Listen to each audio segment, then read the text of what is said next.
Welcome to shadow news. ముందుగా headlines చూద్దాం.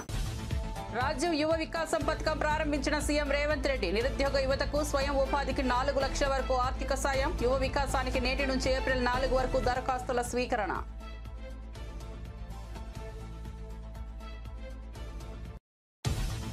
కొనసాగుతున్న ఏపీ అసెంబ్లీ సమావేశాలు. నేడు సభలో స్వర్ణాంధ్ర విజన్ పై లఘు చర్చ. 10 సూత్రాల ఆధారంగా విజన్ అమలు చేస్తున్నామన్న చంద్రబాబు.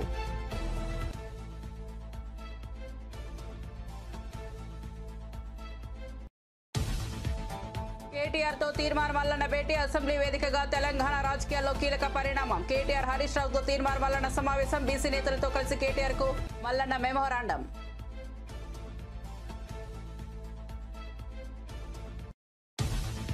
బీసీలకు విద్యా ఉద్యోగాల్లో 42% రిజర్వేషన్లు వచ్చినప్పుడే సంతోషిస్తారన్న హరీష్ రావు. స్థానిక సంస్థల్లో రిజర్వేషన్ల ఫలాలు అందినప్పుడు బీసీలు సంతోషిస్తారని వెల్లడి.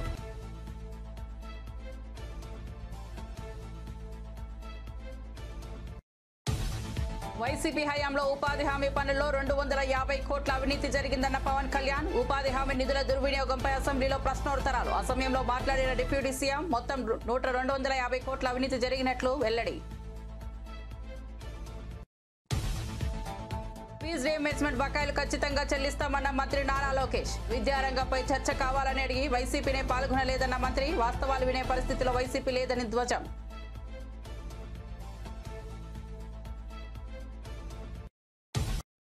ఇక వార్త వివరాల్లోకి వెళ్తే, తెలుగు రాష్ట్రాల్లో ఒకే పేరుపై యూనివర్సిటీలు సంస్థలు ఉంటే పరిపాలనాపరమైన సమస్యలు ఉత్పన్నమయ్యే అవకాశం ఉందని తెలంగాణ సీఎం రేవంత్ రెడ్డి అన్నారు. దాన్ని పరిష్కరించేందుకే రాష్ట్రంలోని యూనివర్సిటీలు సంస్థలకు తెలంగాణకు సంబంధించిన పేర్లు పెడుతున్నామని చెప్పారు. దివంగత మాజీ సీఎం రోషయ్య ఆర్యవైశ్య సమాజం పట్ల ప్రభుత్వానికి అపారమైన గౌరవం, నమ్మకం, విశ్వాసం ఉందన్నారు.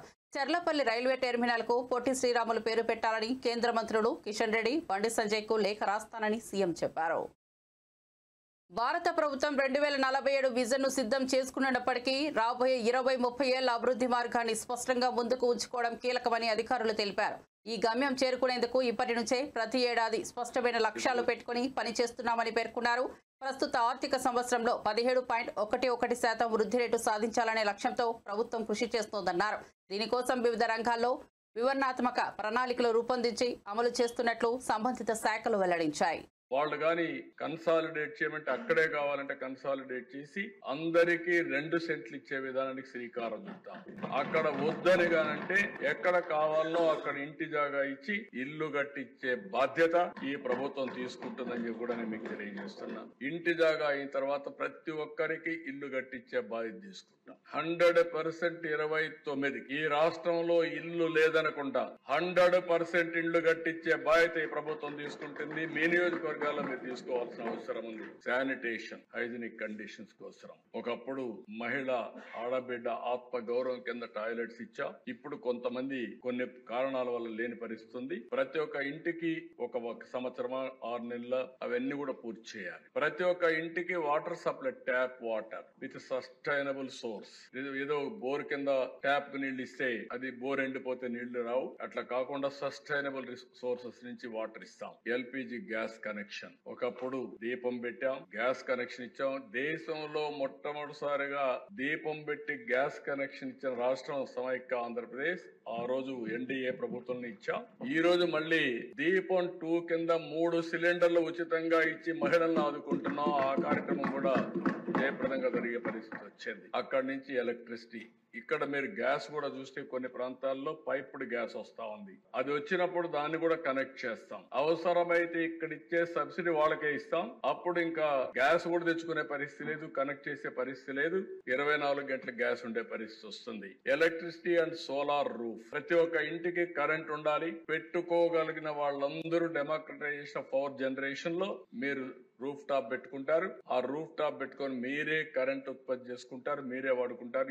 ఈ రోజు మనం చూస్తే కోస్టల్ ఆంధ్రాలో ఎండలు విపరీతంగా పెరిగిపోయినాయి, వడగాల్పులు ఉన్నాయి. మీరు ఏసీ పెట్టుకొని బాగా ఇక్కడ హ్యాపీగా ఉన్నాం కరెంట్ దానివల్ల. ప్రతి ఒక్క ఇంట్లో కూడా అలాంటి కంఫర్ట్ ఎందుకు క్రియేట్ చేసుకోకూడదని అడుగుతున్నా. పైన ఎండ సూర్యుడు, కిందన ఏసీ చిన్న రూమ్ పెట్టుకున్న ఫ్యాన్ గానీ ఏసీ గానీ పెట్టుకునే అవకాశాలు వస్తే over a period of time ఈ విషయంలో కూడా ప్రతి ఒక్క ఇంటికి సోలార్ రూఫ్ గానీ కుసుమ్ కింద మన పొలాల్లో మనం కరెంటు తయారు చేసుకుని మనకు అవసరమైన కరెంటు వాడుకొని అవసరమైతే ట్రాక్టర్లు కూడా ఛార్జింగ్ చేసుకొని ఇంటికి కూడా వాడుకునే అవకాశాలు వస్తాయి. అలాంటి వ్యవస్థకు శ్రీకారం చుడతాం. నా ఉద్దేశం ఒకటే, ప్రతి ఒక్కరికి కూడా కాస్ట్ తగ్గిస్తూ జీవన ప్రమాణాలు పెంచడం అనేది ప్రధానమైన ఉద్దేశం. Digital connectivity, high speed internet access for every house, wifi ఇస్తాం, డిజిటల్ కనెక్టివిటీ ఇస్తాం. అది కూడా నీడ్ బేస్ ని బట్టి వాళ్ళకి ఎంత కావాలంటే ఎంత బ్యాండ్ విత్.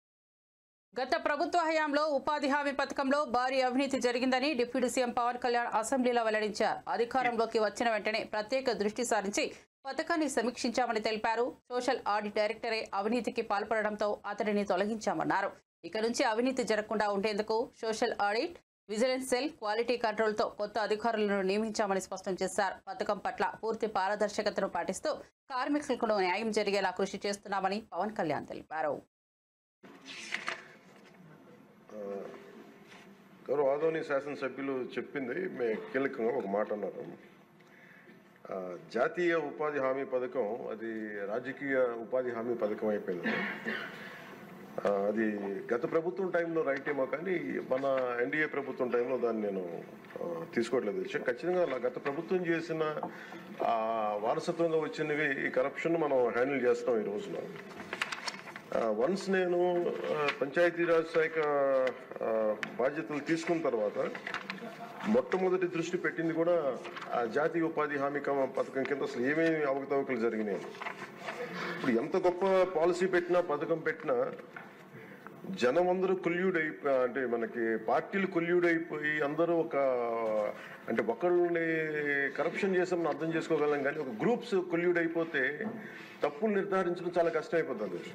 ఇప్పుడు ఇందాక ఉదాహరణకి మేము రాగానే ఫస్ట్ చాలా ఎక్స్టెన్సివ్గా కూర్చున్నాం, ముఖ్యంగా ఈ సోషల్ ఆడిట్ డైరెక్టర్ తోటి, ప్రిన్సిపల్ సెక్రటరీ గారితో కూర్చున్నప్పుడు వరుసగా చాలా ఆల్మోస్ట్ 1-2 months రివ్యూ తర్వాత సోషల్ ఆడిట్ డైరెక్టర్ ఎవరైతే జాతీయ ఉపాధి హామీ పథకంలో అవకతవకలు ఎవరైతే చేస్తున్నారో వాటిని జరగకుండా నిలువరించాల్సిన వ్యక్తి అతనే అవినీతికి పాల్పడ్డాడు అధ్యక్షుడు. అందుకని వెంటనే అతన్ని తీసి పక్కన పెట్టేశాం. అవి కాకుండా మేము తీసుకున్న ఇమ్మీడియట్ చర్యలు ఏంటంటే అధ్యక్ష, ఒకటి మేము ఈ social audit, vigilance cell, quality control 3 కొత్త వాళ్ళని పెట్టాం అధ్యక్ష. కొంచెం ఎఫెక్టివ్ పీపుల్ని పెట్టాం. ఇప్పుడు ఉదాహరణకి సోషల్ ఆడిట్ని ఒక 2 months బ్యాక్ పెట్టాం, చాలా మందిని సార్ట్అవుట్ చేసి వన్ హూ ఇస్ కేపబుల్ అలాంటి వ్యక్తిని పెట్టాం అధ్యక్ష. అలాగే విజిలెన్స్ సెల్కి చీఫ్ విజిలెన్స్ ఆఫీసర్ని పెట్టాం, 5 months అయింది. అలాగే headed by chief quality control engineer పెట్టాం అధ్యక్ష, సీనియర్ మన రిటైర్డ్ ఇంజనీర్ ఒకరిని పెట్టాం. మేము చేశాక మేమేం చాలాసార్లు ఉదాహరణకి 2024-25లో అబ్జెక్షనబుల్ ఎక్స్పెండిచర్ అంటే ఇది అవినీతికి దారి చూపిస్తున్నాయని చెప్పి దాదాపు 250 కోట్ల అవినీతి జరిగింది అని చెప్పేసి సోషల్ పీపుల్స్ ఆడిట్ ఫోరం నుంచి మనం దాదాపు ఇప్పటికీ 546 మండలాల్లో మనం సోషల్ ఆడిట్ చేసాం ఇప్పటిదాకా ఆడిట్ ఫోరం. ఇంకొక మిగతా మండలాలు 665లో 546 చేసాం అధ్యక్ష. మార్చి 31కి అయిపోతుంది. దాంట్లో 24-25కి 250 కోట్ల అవినీతిని ఉంది అనేది చేశారు. ఇదంతా కానీ ఇది ప్రాజెక్ట్ డైరెక్టర్ పీడీ చూసిన తర్వాత 71 కోట్ల మటుకే out of 250 crores only 71 crores recover చేయాలి అనేది ఆయన ఆర్డర్ చేశారు. దేనికంటే గౌరవ సభ్యులందరూ చెప్తున్న దాంట్లో మనకు అవినీతి జరిగిందని తెలుసు. అక్కడ అందరూ మస్తర్లో ఫాల్స్గా చేశారు, పనులు చేయకుండా రిజిస్టర్ చేసుకున్నారు, లేదంటే జేసీబీలు పెట్టి చేశారు, ఇవన్నీ ఉంటాయి. కానీ ఎక్కడ కూడా ప్రూఫ్కి దొరకలేదు. సో దానివల్ల just lack of evidence only out of 250 crores only we could recover, అంటే రికవరీకి ఆదేశం చేసింది 71 కోట్లు. జర్నలిస్టులను అక్రమంగా జైలుకు పంపడమే ఇందిరమ్మ రాజ్యమా అంటూ బీఆర్ఎస్ వర్కింగ్ ప్రెసిడెంట్ కేటీఆర్ ప్రభుత్వంపై తీవ్ర స్థాయిలో విమర్శలు చేశారు. ప్రజలను మోసం చేసి 420 హామీలతో అధికారంలోకి వచ్చిన కాంగ్రెస్ పార్టీపై అసహనం పెరుగుతోందని తెలిపారు. యూట్యూబ్ జర్నలిస్టులపై కేసులు పెట్టి దాడులు చేయడం ప్రజాస్వామ్య హక్కులకు భంగం కలిగించడం అని మండిపడ్డారు. ప్రజల ఆక్రోశాన్ని అణిచివేయాలని రేవంత్ రెడ్డి ప్రయత్నిస్తున్నారని, ప్రభుత్వంపై ప్రజల్లో పెరుగుతున్న అసంతృప్తిని అరికట్టేందుకు మీడియాపై ఉక్కుపాదం మోపుతున్నారని ఆరోపించారు. మోసం చేసి వచ్చింది రేవంత్ రెడ్డి కాంగ్రెస్ పార్టీ అరిచేతిలో వైకుంఠం చూపెట్టి 6 గ్యారంటీలు 100 రోజులని అడ్డమైన మాటలు చెప్పి 420 హామీలు ఇచ్చి గద్దెనెక్కిండ్రు అనే మాట ఒక్కరు కాదు, రాష్ట్రంలోని ప్రతి ఒక్కరూ మాట్లాడుతున్నారు. సరే, భాష కొన్ని సందర్భాల్లో కొంతమందికి కడుపు మండి పంట ఎండి గట్టిగా వచ్చిండొచ్చు. అక్కడక్కడ ముఖ్యమంత్రి గారికి ఇట్లా మాట్లాడితేనే అర్థమవుతుందని చెప్పి కూడా, ఎందుకంటే ఆయన బజారు భాష మాట్లాడుతున్నాడు కాబట్టి అదే భాషలో మాట్లాడితేనే ఆయనకు అర్థమవుతుందని చెప్పి కొంతమంది గట్టిగా మాట్లాడుతుండొచ్చు. కానీ నేను ఇవాళ రాహుల్ గాంధీ గారు అయితే తెల్లారు లేస్తే ఒక రాజ్యాంగం పుస్తకాన్ని పట్టుకొని ఆయన ఏదో రాజ్యాంగ రక్షకుడిలాగా మొహబ్బత్ కి దుకాన్ అని ఏదైతే పెద్ద పెద్ద మాటలు చెప్తా ఉంటారో ఆయనను అడుగుతా ఉన్నా, ఇదేనా మీరు చెప్పిన ఇందిరమ్మ రాజ్యం? ఇదేనా మీరు చెప్పిన మొహబ్బత్ కి దుకాన్? జనం తిడితే, జనం ఆక్రోశిస్తే, జనం గట్టిగా మాట్లాడితే జర్నలిస్టులను జైల్లో పెడతారా? జనం గట్టిగా మిమ్మల్ని నిరసిస్తే, జనం గట్టిగా మీ మీద గొంతు విప్పితే దాన్ని చూపెట్టిన పాపానికి ఇవాళ జర్నలిస్టులను జైలుకు పంపుతారా? ఒకరు ఇద్దరు కాదు, ఇప్పటికీ రేవంత్ రెడ్డి గారి ప్రభుత్వం వచ్చిన తర్వాత ఈ రాష్ట్రంలో ఒకరిద్దరు కాదు, సిద్దిరెడ్డి శ్రీనివాసరెడ్డి, గౌతమ్ పోతగోని, ఆకుల శ్రీనివాసరెడ్డి, శంకర్ గౌడ్, యారా రంజిత్ రెడ్డి, రాజ్ కుమార్ నాయక్, సరితా యాదవ్, విజయారెడ్డి, రేవతి, తన్వి యాదవ్, శివారెడ్డి. అయితే వీళ్ళ మీద దాడులన్నా జరిగినాయి, లేదా వీళ్ళందరినీ కూడా జైలుకి పంపించారు. అంటే ఇంత నికృష్టంగా కేవలం ప్రభుత్వం మీద ఉన్న అసహనం ఏదైతే ప్రజల్లో ఉందో, ప్రభుత్వం మీద ఉన్న అభిప్రాయం ఏదైతే ప్రజల్లో ఉందో, దాన్ని అక్కడ మెయిన్ స్ట్రీమ్ మీడియా పట్టించుకోవట్లేదు కాబట్టి, ప్రధాన మీడియాని రేవంత్ రెడ్డి గారు మేనేజ్ చేస్తున్నారు కాబట్టి, వాళ్ళు చూపెడతలేరు కాబట్టి, ప్రజలు ప్రత్యామ్నాయ మీడియా అయిన డిజిటల్ మీడియాలో తమ ఆక్రోశాన్ని వెలగక్కితే, రేవంత్ రెడ్డి భాషలోనే రేవంత్ రెడ్డికి ఆయన స్థానాన్ని గుర్తు చేస్తే, ఇవాళ ఈ రకంగా మాట్లాడడం అనేది, ఈ రకంగా జర్నలిస్టులను జైల్లో పెట్టడం అనేది ఎంతవరకు మంచిదో ఆయన కూడా ఆలోచించుకోవాలి. ఎందుకంటే ఈరోజు వీళ్ళకి జరిగింది రేపు తప్పకుండా కాంగ్రెస్ నాయకులు, కాంగ్రెస్ కార్యకర్తలకు కూడా జరుగుతుంది. ఎందుకంటే ఇవాళ మీరు కొత్త కొత్త తరహా విధానాలు పరిచయం చేస్తా ఉన్నారు. మీరే చెప్పారు 6 గ్యారంటీలతో పాటు 7వ గ్యారంటీ ప్రజాస్వామ్యం, ఇది ప్రజాపాలన, ఎవరైనా మాట్లాడొచ్చు, ఎవరైనా నిరసన చెప్పొచ్చు అని పెద్ద పెద్ద మాటలు చెప్పిందే రేవంత్ రెడ్డి గారు. కానీ ఈరోజు ప్రజలు గొంతు విప్పితే తట్టుకోలేకపోతా ఉన్నారు, కనీసం వాళ్ళ ఆవేదనని అర్థం చేసుకునే ప్రయత్నం కూడా చేసుకోలేకపోతా ఉన్నారు. నేను ఇంకొక మాట, శాసన మండలిలో వైఎస్ఆర్సీపీ హయాంలో జరిగిన అక్రమాలపై చర్చ సందర్భంగా వైఎస్ఆర్సీపీ ఎమ్మెల్సీలు వాకౌట్ చేయడాన్ని మంత్రి నారా లోకేష్ తీవ్రంగా తప్పుపట్టారు. అక్రమాలు బయటపడతాయనే భయంతోనే వారు చర్చకు దూరమయ్యారని విమర్శించారు. గత 5 ఏళ్లలో వైఎస్ఆర్సీపీ నేతలు చేయని దందా లేదని, ప్రభుత్వ నిధులను దుర్వినియోగం చేసిన పద్ధతులు ఒక్కొక్కటిగా బయటకు వస్తున్నాయని పేర్కొన్నారు. ప్రజాధనం దోచుకున్న వారి విషయంలో కఠిన చర్యలు తప్పవని హెచ్చరించారు. సభలో చర్చించేందుకు సిద్ధంగా ఉంటే వైఎస్ఆర్సీపీ మాత్రం అసలు సమాధానం చెప్పలేక తప్పించుకుంటోందని ఆరోపించారు. అవినీతికి పాల్పడ్డ వారిని వదిలేది లేదని, ప్రభుత్వం 1,00,000 కారణాలు చెప్పినా అవినీతి వ్యవహారాల్లో ముద్దహెలుగా నిలిచిన వారిపై విచారణ జరిపిస్తామని స్పష్టం చేశారు.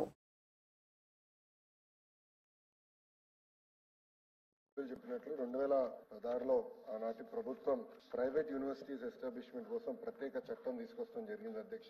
దాంట్లో భాగంగా మీరు చూస్తే విట్ ఎస్ఆర్ఎం, సెంచూరియన్ యూనివర్సిటీ, క్రియా యూనివర్సిటీ కూడా ఆంధ్ర రాష్ట్రానికి వస్తాం జరిగింది అధ్యక్ష. విట్ ఎస్ఆర్ఎం ఇక్కడ అమరావతిలో వస్తే, సెంచూరియన్ యూనివర్సిటీ ఏకంగా ఉత్తరాంధ్ర విజయనగరంలో వచ్చింది, క్రియా యూనివర్సిటీ నెల్లూరు జిల్లాలో వస్తాం జరిగింది. అంటే అభివృద్ధి వికేంద్రీకరణకి ఆనాడు కూడా మేము కట్టుబడి ఉన్నాం, చేసి చూపించడానికి ఇది ఒక ఉదాహరణ అధ్యక్ష. దాని తర్వాత గత ప్రభుత్వం దాదాపు 5 సార్లు ఈ చట్టాన్ని సవరణ చేస్తాం జరిగింది. దాంట్లో భాగంగా బ్రౌన్ ఫీల్డ్ యూనివర్సిటీస్ కి ఎక్కువ ప్రాధాన్యత ఇచ్చే దిశగా గత ప్రభుత్వం చేసింది అధ్యక్ష. దాంట్లో మీరు చూస్తే బ్రౌన్ ఫీల్డ్ యూనివర్సిటీస్ లో కూడా ఒక 4 యూనివర్సిటీస్ బ్రౌన్ ఫీల్డ్ యూనివర్సిటీస్ అంటే Mohan Babu university, Hanumachari university, Godavari global university, Aditya university, ఈ 4 యూనివర్సిటీస్ కూడా బ్రౌన్ ఫీల్డ్ యూనివర్సిటీ కింద వస్తాం జరిగింది అధ్యక్ష. కానీ అధ్యక్ష మీరు చూస్తే ఈ యాక్ట్ లో చేసిన సవరణల వల్ల ఇంకా ఆంధ్ర రాష్ట్రంలో గ్రీన్ ఫీల్డ్ ప్రైవేట్ యూనివర్సిటీస్ రాకుండా ఉంది అధ్యక్ష. అంటే ఇది ఎందుకు చెప్తున్నానంటే ఈ యాక్ట్ యూజీసీ రెగ్యులేషన్స్ కి విరుద్ధంగా ఉంది. నేను కొంచెం వివరాలు చెప్తాను. ప్రధానమైనది ఏంటంటే ఈ యాక్ట్ లో ఏం చెప్పారంటే compulsory joint certification of degrees అనేది మ్యాండేటరీగా పెట్టారు. సో దాంతో ఏమవుతుందంటే అధ్యక్ష, minimum 30% of the course foreign universities తో టైప్ అయిన యూనివర్సిటీలో 30% అక్కడికి వెళ్ళి చదవాలని ఉంది అధ్యక్ష. కానీ యూజీసీ ఏం చెప్తుందంటే ఒకవేళ ఒప్పందం చేయాలంటే కంపల్సరీగా NAC అక్రెడిటేషన్ ఉండాలి ఆ ఇన్స్టిట్యూషన్స్ కి. మినిమం 2 గ్రాడ్యుయేటింగ్ బ్యాచెస్ అన్నా లేదా 6 సంవత్సరాలు ఆఫ్ ఎగ్జిస్టెన్స్ ఉండాలి. అదే విధంగా కనీసం 1000+ పబ్లికేషన్స్ చేసి ఉండాలి. QS వరల్డ్ ర్యాంకింగ్స్ లో institutions must have at least 3 graduating batches అని, NIRF ర్యాంకింగ్స్ కి వచ్చేగల కనీసం 3 గ్రాడ్యుయేటింగ్ బ్యాచెస్ ఉండాలని యూజీసీ చెప్తుంది. అంటే మనం చేసిన చట్టాలు యూజీసీకి కాంట్రడిక్టరీగా ఉండటం వల్ల మనకి ప్రైవేట్ రంగంలో విశ్వవిద్యాలయాలు రాకుండా పోయినాయి అధ్యక్ష. మనం చూస్తే మన జరిగిన ఎడ్యుకేషన్ దానిపైన కూడా మనం డిస్కస్. తెలంగాణ ప్రభుత్వం శ్రీశైలం ప్రాజెక్టులో నీటి మట్టం 798 అడుగులకు చేరగానే విద్యుత్ ఉత్పత్తి ప్రారంభిస్తోందని, 800 అడుగులకు చేరుకున్న వెంటనే నీటి వినియోగం కొనసాగిస్తోందని మాజీ మంత్రి వైఎస్ఆర్సీపీ నేత కాకాని గోవర్ధన్ రెడ్డి ఆరోపించారు. రాష్ట్ర విభజన తర్వాత చంద్రబాబు ప్రభుత్వం దీనిపై ఎలాంటి అభ్యంతరం చెప్పలేదని, ఇప్పుడు అది పూర్తిగా తెలంగాణ హక్కుగా మారిపోయిందని అన్నారు. 880 అడుగుల కనిష్ట నీటి మట్టానికి చేరిన తరువాతే ఆంధ్రప్రదేశ్కు నీరు అందుతుందని, ఈ విషయంలో చంద్రబాబు ప్రభుత్వం పూర్తిగా విఫలమైందని విమర్శించారు. ఓటుకు నోటు కేసులో ఇరుక్కున్న చంద్రబాబు అప్పటి తెలంగాణ ప్రభుత్వానికి తలొగ్గి ఆంధ్రప్రదేశ్ నీటి హక్కులను కోల్పోయేలా చేశారని ఆయన మండిపడ్డారు. నెల్లూరు జిల్లా రాయలసీమకు సంబంధించినటువంటి జిల్లాలకు సంబంధించి త్రాగునీరు అందించాలనేటువంటి లక్ష్యంతో స్వర్గీయ వైఎస్ రాజశేఖర రెడ్డి గారు, ఆ తర్వాత జగన్మోహన్ రెడ్డి గారు చాలా వరకు కృషి చేశారు. అటువంటి పరిస్థితుల్లో వాళ్ళు చేసినటువంటి దాన్ని రైతులందరూ అభినందించేటువంటి పరిస్థితి.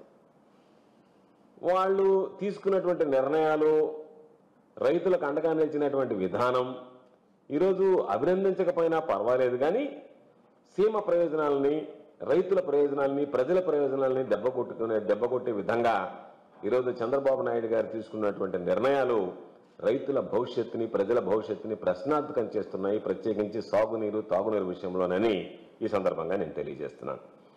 ఎందుకంటే ఈరోజు రైతుల కష్టాలు రెట్టిపోతున్నాయి. వాళ్ళు సాగునీరుకి అనేక రకాలైనటువంటి ఇబ్బందులు పడాల్సినటువంటి దౌర్భాగ్యమైనటువంటి పరిస్థితులు దాపరిస్తున్నాయి.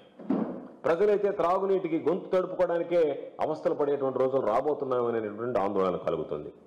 దీనికి రాయలసీమకు సంబంధించి ఎత్తిపోతల పథకం ఏదైతే ఉందో దాని మీద బాబు దుర్మార్గంగా ప్రవర్తించడం, దానిని నిర్వీర్యించాలనేటువంటి ఆలోచన చేయడం చూస్తుంటే ఆయనకి రైతుల మీద ఉన్నటువంటి చిత్తశుద్ధి ఏమిటి, రైతుల పట్ల కక్ష సాధింపుకి ఇది నిదర్శనంగా నిలిచేటువంటి పరిస్థితులు కనపడుతున్నాయి. చంద్రబాబు నాయుడు ఎప్పుడు అధికారంలోకి వచ్చినా స్వార్థ ప్రయోజనాల కోసం రాష్ట్ర ప్రయోజనాలు, ప్రజల ప్రయోజనాలు తాకట్టు పెట్టడం అనేటువంటిది ఆయనకు ఆనవాయితీ. దానిలో ఈ విధంగా ఆయన తీసుకునేటువంటి, ఈరోజు ఆయన తీసుకున్నటువంటి నిర్ణయాలు, ఆయన వ్యవహార తీరు రైతులు, ప్రజలు తీవ్రంగా కోలుకోలేనటువంటి, దెబ్బతినేటువంటి పరిస్థితులు ఏర్పడ్డాయి. ఈరోజు ఒకసారి చూస్తే సీమ రైతులకు సంబంధించి, రాయలసీమ, నెల్లూరు జిల్లాలకు సంబంధించి రైతాంగానికి సాగునీరు ఇవ్వాలి, ప్రజలకు తాగునివ్వాలనేటువంటి ఆలోచనతో రాయలసీమ ఎత్తిపోతల పథకానికి జగన్మోహన్ రెడ్డి గారు శ్రీకారం చుట్టడం జరిగింది.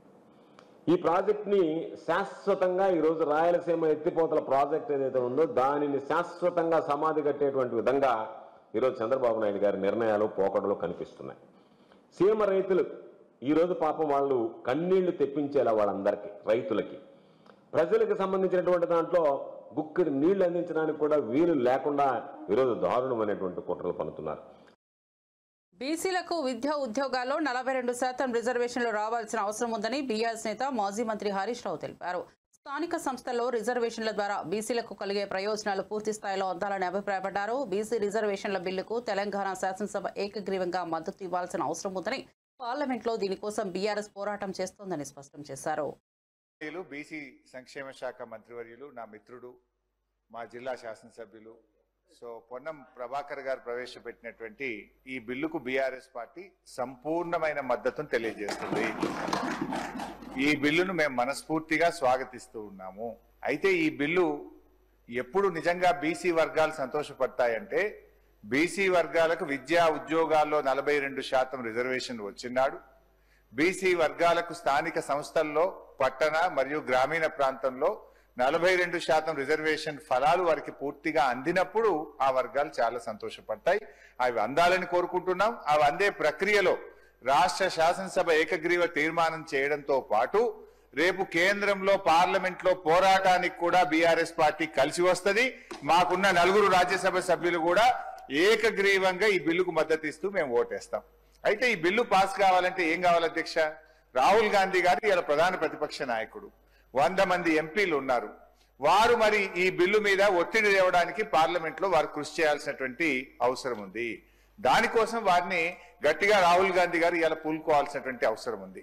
అయితే మా మిత్రులు పొన్నం ప్రభాకర్ గారు మేమేదో మిస్గైడ్ చేస్తున్నాం అనేటువంటి మాట మాట్లాడినరు. అది కరెక్ట్ కాదు. ఈ బిల్లు విషయంలో రాష్ట్ర శాసనసభలో గతంలో కేసీఆర్ గారు ఉన్నప్పుడు కూడా అధ్యక్ష మేము మార్కెట్ కమిటీ చైర్మన్లలో డైరెక్టర్లలో బీసీలకు 50% రిజర్వేషన్ తెచ్చింది బీఆర్ఎస్ పార్టీ. అదే విధంగా బీసీల విషయం వైన్స్ లో మొట్టమొదటిసారిగా ఈ దేశంలో ఎక్కడ లేని విధంగా మా గౌడన్నల కోసం మరి గీత కార్మికులకు వైన్ షాప్ల అలాట్మెంట్ లో కూడా రిజర్వేషన్ తెచ్చింది బీఆర్ఎస్ ప్రభుత్వము. ఇట్లా మేము కొన్ని కార్యక్రమాలు చేసినాం. అయితే మేమేమంటున్నామంటే ఈ బిల్లులో ఒక 2 విషయాలు మీ చేతిలో ఉన్నది. ఇది దీంట్లో కేంద్రం పర్మిషన్ అవసరం లేదు, ఢిల్లీ అనుమతి కోసం వేచి చూడాల్సిన అవసరం లేదు. రేపో మాపో బడ్జెట్ పెడుతున్నాం కనుక మేము ఈ బిల్లులో 3 అంశాలు మా గంగుల కమలాకర్ అన్న చెప్పినటువంటి విషయాల్లో ఇందులో మనం పెద్ద బేసిజాలకు పోవాల్సిన అవసరం లేదు. బీసీల మీద మీకు నిజంగా చిత్తశుద్ధి ఉంటే, బీసీల మీద మీకు నిజమైనటువంటి ప్రేమ ఉంటే 3 అంశాలు ఈ బిల్లులో చేర్చమని బీఆర్ఎస్ పార్టీ తరఫున అమెండ్మెంట్ ఇచ్చాం. ఆ 3 అంశాలు కొత్తవేం కావు, కాంగ్రెస్ పార్టీ గతంలో ఇచ్చినటువంటి హామీ. అందులో మొట్టమొదటిది గౌరవనీయులు గంగుల గారు చెప్పినట్టు 42% ప్రభుత్వ కాంట్రాక్ట్లలో బీసీలకు రిజర్వేషన్ చేస్తూ ఈ బిల్లులో చేర్చండి. తెలంగాణ బీఆర్ఎస్ నేతలు కేటీఆర్, హరీష్ రావును ఎమ్మెల్సీ తీర్మానాలను కలిసి కీలక చర్చలు నిర్వహించారు. బీసీ రిజర్వేషన్ల బిల్లుకు కేంద్ర ప్రభుత్వం చట్టబద్ధత కల్పించేలా త్వరలో ఢిల్లీలో నిర్వహించనున్న ధర్నాకు మద్దతు ఇవ్వాలని కోరారు. బీసీల హక్కులను పరిరక్షించేందుకు ప్రతిపక్ష పార్టీలు, ప్రాంతీయ పార్టీలు ఏకమవ్వాలని సూచించారు. ఈ అంశంపై రాష్ట్ర ప్రభుత్వం పార్లమెంట్లోనూ గలమెత్తాలని తీర్మానాలను అభిప్రాయపడ్డారు. బీసీల న్యాయమైన డిమాండ్ల కోసం అన్ని వర్గాల నుంచి మద్దతు తీసుకొచ్చేందుకు తన ప్రయత్నం కొనసాగిస్తానని స్పష్టం చేశారు. తెలంగాణ ప్రభుత్వం ప్రజాస్వామ్యాన్ని అణగదొక్కుతోందని ఎమ్మెల్యే సునీత లక్ష్మారెడ్డి ఆరోపించారు. ప్రజాపాలన అంటూ ప్రజల సమస్యలను వెలుగులోకి తీసుకొస్తే అక్రమ అరెస్టులు చేస్తున్నారని విమర్శించారు. తెల్లవారుజామున 40 మంది పోలీసులు వెళ్లి మహిళా జర్నలిస్టులను కిడ్నాప్ చేసినట్లుగా అరెస్టు చేయడం దుర్మార్గమని తెలిపారు. రాష్ట్రంలోని మహిళలను గౌరవించడం ముఖ్యమంత్రి రేవంత్ రెడ్డి నేర్చుకోవాలని హెచ్చరించారు. తీసుకొచ్చి ఇక్కడ పెట్టినట్టయితే మాకు నష్టం జరుగుతుంది. ఇక్కడ వాటర్ పొల్యూషన్ అవుతుంది. జిహెచ్ఎంసీకి సంబంధించినటువంటి వెహికల్స్ టిప్పర్లు వచ్చి 1000ల సంఖ్యలో పోలీసు ప్రభుత్వాన్ని డిమాండ్ చేస్తున్నాను. నిజంగా కూడా అక్కడ ఏదైనా పెట్టాలి అని అనుకుంటే అది ఫారెస్ట్ లో ఉంది కానీ మరి లేదంటే అక్కడ ల్యాండ్ పట్టాదారులు చాలా మంది అక్కడ పక్కనంతా కూడా కబ్జాలో ఉన్నారు. లేదంటే వాళ్ళకన్నా ఇవ్వండి కానీ ఇక్కడ డంప్ యార్డ్ తీసుకొచ్చేయడం వల్ల అన్యాయం జరుగుతుందని చెప్పేసి నేను తెలియజేస్తా ఉన్నాను అధ్యక్ష. కాబట్టి అది 144 సెక్షన్ పెట్టడం జరిగింది అధ్యక్ష. ఎంత అవసరం ఏముంది అధ్యక్ష నాకు అర్థం కావట్లేదు. రైతులకి సంబంధించి ప్రొటెస్ట్ చేసుకునేటువంటి అవకాశం కూడా కల్పిస్తలేరు. ఫిబ్రవరి 4th నుంచి ఇప్పటి వరకు కూడా అక్కడ ఉన్నటువంటి వాళ్ళంతా కూడా 2 కొండల మధ్యలో ఉంది. మరి అదేవిధంగా బ్యూటిఫికేషన్ చేస్తే బాగుంటుందని చెప్పేసి మేము ఆల్రెడీ ప్రభుత్వానికి కూడా నివేదికను ఇవ్వడం జరిగింది అధ్యక్ష, ప్రపోజల్ ఇవ్వడం జరిగింది అధ్యక్ష. కాబట్టి నేను మీ ద్వారా ప్రభుత్వానికి కోరుతా ఉన్నాను ఏంటంటే దీన్ని ఇమీడియట్ గా నిలిపేయాలి. ఎందుకంటే తెలంగాణ కౌన్సిల్ ఆవరణలో బీఆర్ఎస్ ఎమ్మెల్సీలు వినూత్న నిరసన చేపట్టారు. మిర్చి దండలు వేసుకుని రైతుల సమస్యలపై ప్రభుత్వాన్ని నిలదీశారు. మిర్చి రైతులకు 25,000 గిట్టుబాటు ధర కల్పించాలని డిమాండ్ చేశారు.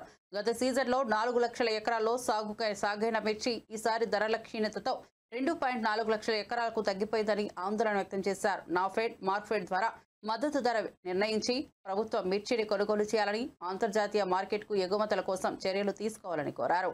మిర్చిని ఆహార పంటల జాబితాలో చేర్చాలని విజ్ఞప్తి చేశారు.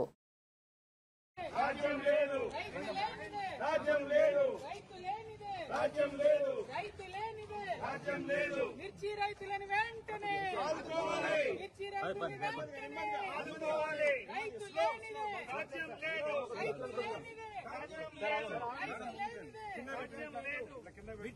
వెంటనే ఆదుకోవాలి. మిర్చి రైతులు వెంటనే ఆదుకోవాలి. మిర్చి రైతులు వెంటనే ఆదుకోవాలి. మిర్చి రైతులు వెంటనే ఆదుకోవాలి. రైతు లేనిదే రాజ్యం లేదు. రైతు లేనిదే రాజ్యం లేదు. రైతు లేనిదే రాజ్యం లేదు.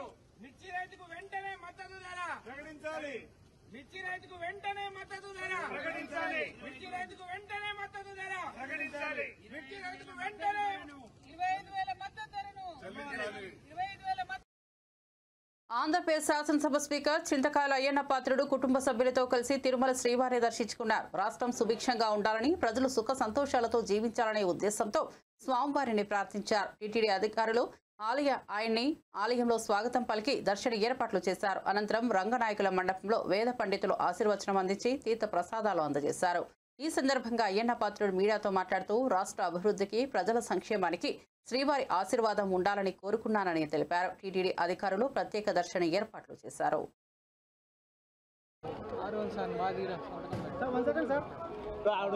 ఆశీర్వాదం అందరికీ ఉండాలని చెప్పి నేను వారిని మనస్ఫూర్తిగా కోరుకోవడం జరిగింది. అలాగే ఈవేళ ఈ ప్రాంగణంలో, పవిత్రమైన ప్రాంగణంలో నుంచి మాట్లాడుతున్నాను. నేను మీ ద్వారా యాజ్ ఎ స్పీకర్గా, ఆంధ్ర రాష్ట్ర స్పీకర్గా ప్రజలకు కూడా మెసేజ్ ఇస్తున్నాను. ఈవేళ ఆ మెసేజ్ ఏంటంటే, ఇలా ఆంధ్ర రాష్ట్రం ఏ విధంగా నష్టపోయిందో మీకు తెలుసు. విభజన టైంలో కానివ్వండి, రాష్ట్ర గత 5 సంవత్సరాలు కానీ పెద్ద నష్టం జరిగింది. మళ్ళీ భగవంతుని దయ వల్ల ఈ రాష్ట్రాన్ని బాగు చేసుకునే అవకాశం మనకు వచ్చింది. అంటే ప్రజలందరినీ కోరేదంటే పార్టీలతో సంబంధం లేక అన్ని పార్టీలు కలిపి మన రాష్ట్రం ఇది, అందరిది కలిసి ఒకటే రాష్ట్రం. పార్టీలు వేరవచ్చు, కానీ రాష్ట్రాన్ని కాపాడవలసిన బాధ్యత మన మీద ఉంది. కాబట్టి అన్ని పార్టీ వాళ్ళు కూడా ఈ 5 రాష్ట్రాలు పార్టీని దృష్టిలో పెట్టుకోకుండా ఆంధ్ర రాష్ట్రాన్ని బాగు చేసుకోవడం కోసం, ఆంధ్ర ప్రజల తాలూకు భవిష్యత్తును బాగు చేసుకోవడం కోసం మనం అందరం ప్రయత్నం చేయవలసిన అవసరం ఉంది. అంటే అందరం కలిసి పార్టీలకు అతీతంగా ఆంధ్ర రాష్ట్రమే అభివృద్ధి మన ధ్యేయంగా ఆ వెంకటేశ్వర స్వామి ఆశీస్సుతో మన రాష్ట్రాన్ని బాగు చేసుకుందాం. దానికి మీరు అందరూ అన్ని పార్టీల వాళ్ళ నాయకులకు సహకరించవలసిన అవసరం ఉందని చెప్పి మనం చేస్తూ, అలాగే మీ ప్రెస్ వారు కూడా అన్ని పాజిటివ్గా ఆలోచించి మాకు సలహాలు ఇచ్చి ముందుకు నడిపించి ఈ రాష్ట్రాన్ని బాగు చేసే చక్కటి అవకాశం నాకు కల్పించమని చెప్పి ప్రెస్ వాళ్ళందరూ కూడా కోరుకుంటున్నాను. శ్రీవారి కళ్యాణం అత్యంత వైభవంగా జరిగింది. బాగుందండి. శ్రీవారి కళ్యాణం ఎక్కడైనా బాగా జరుగుతుంది.